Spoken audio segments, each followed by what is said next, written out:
Hi, thank you for joining us. The man accused of opening fire at the White House Correspondents Dinner on Saturday is charged with 3 counts, including the attempted assassination of President Trump.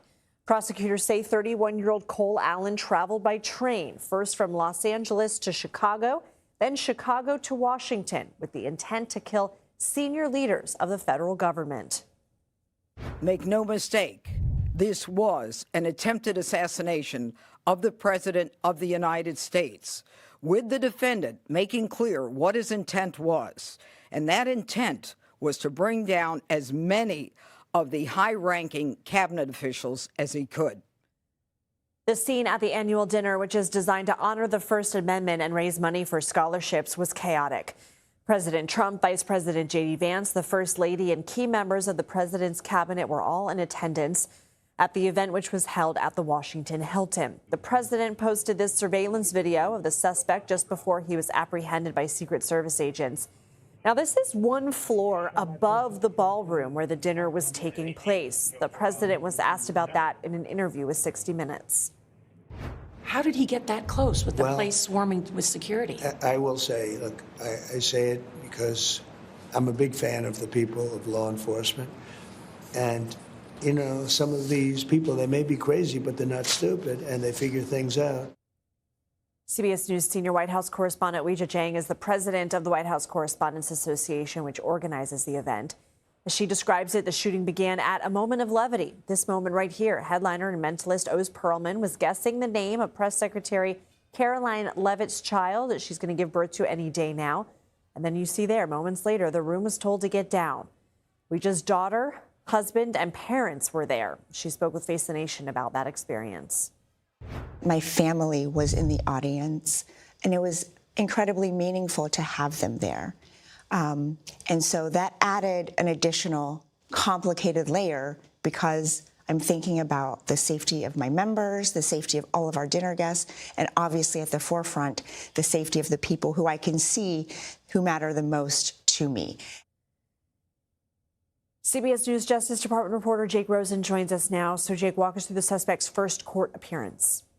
Well, Lindsay, Cole Allen was in court today for an initial appearance where federal prosecutors said he traveled across state lines with 3 knives, a 12-gauge pump-action shotgun, and a handgun, which he eventually brought into the Washington Hilton.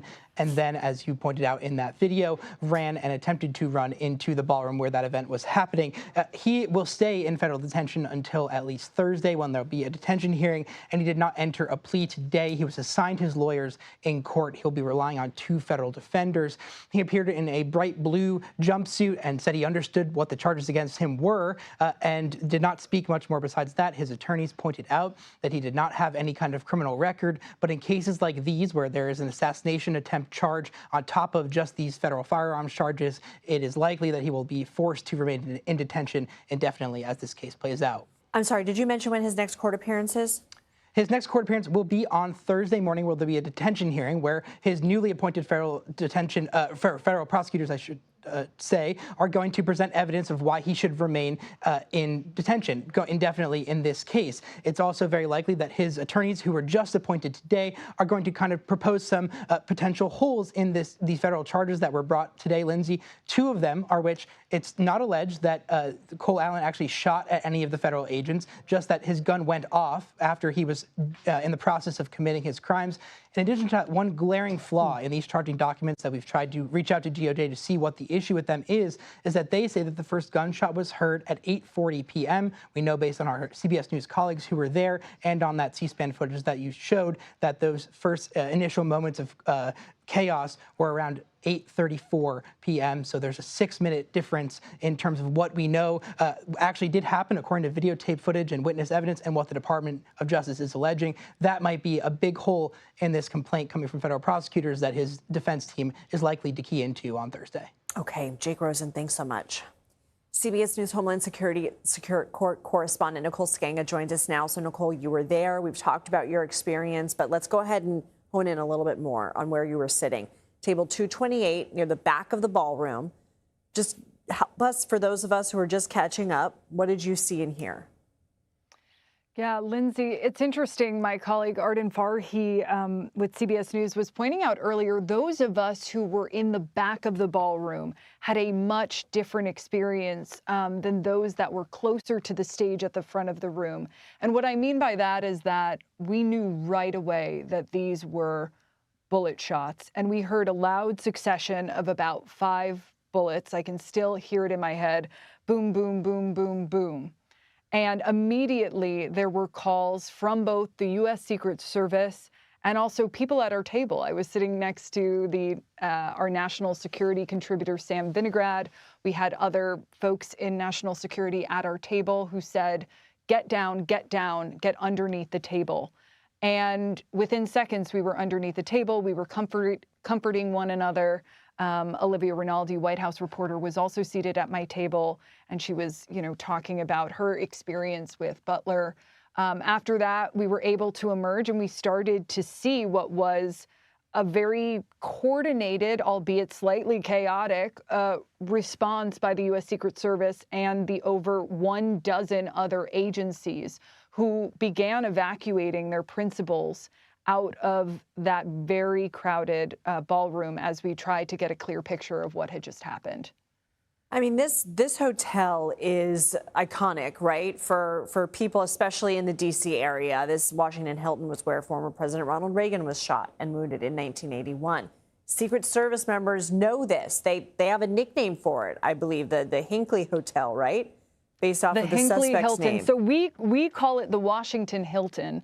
But the U.S. Secret Service calls it the Hinckley Hilton and has ever since March of 1981, when there was an attempted assassination of, then President Ronald Reagan outside of the hotel. His White House press secretary was also shot, as was a Secret Service agent and a member of the Metropolitan Police Department.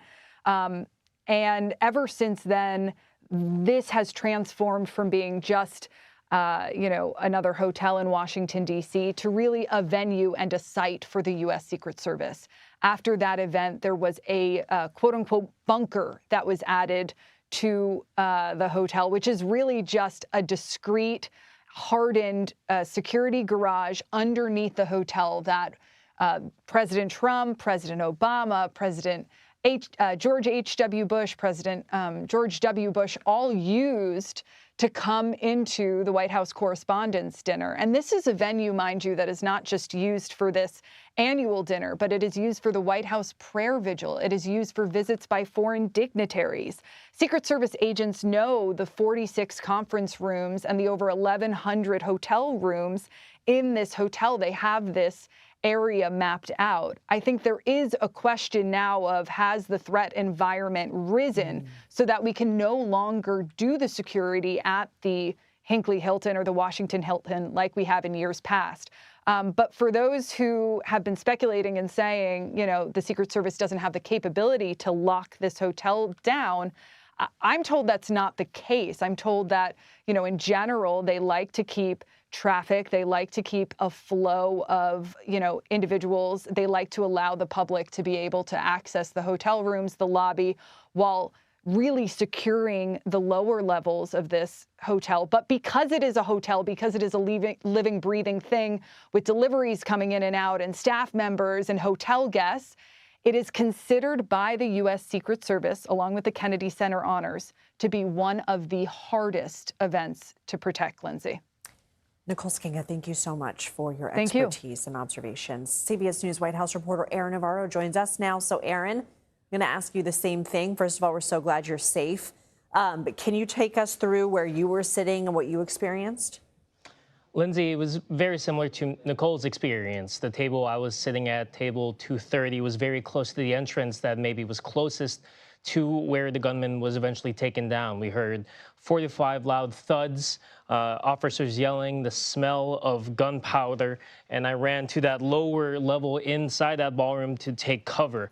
When I popped my head out, you could see Secret Service descend upon the stage, but you could also see them almost jumping from table to table, officers with long guns trying to secure the scene, as the fear in the moment was that there was potentially another threat inside the ballroom. Thankfully, that was not the case. After we got up, a cell service in that ballroom is very spotty, and people were trying to contact their loved ones. I had a paper holding the password for the Wi-Fi at the time, which felt surreal to tell people because the password was in all caps, more wine. A reminder that it was supposed to be a party, this event. I took video when I could. I saw the former 2024 campaign manager for President Trump, Chris LaCivita, a Marine veteran himself, not looking necessarily that bothered as he was looking around. And then officers escorted us outside of the ballroom where I made my way to the White House. You're seeing my pictures there from inside the briefing room. It all happened so fast, but I'm glad I was surrounded by so many of my CBS News colleagues as we pushed on through that night. I mean, you reminded us what it's all about. White House Chief of Staff Susie Wiles will be meeting with Secret Service and Department of Homeland Security leadership to assess all these protocols for these major events. You just heard Nicole there say likely with this heightened threat environment, something is probably going to have to change. Do you agree? And what sort of changes can we expect to see?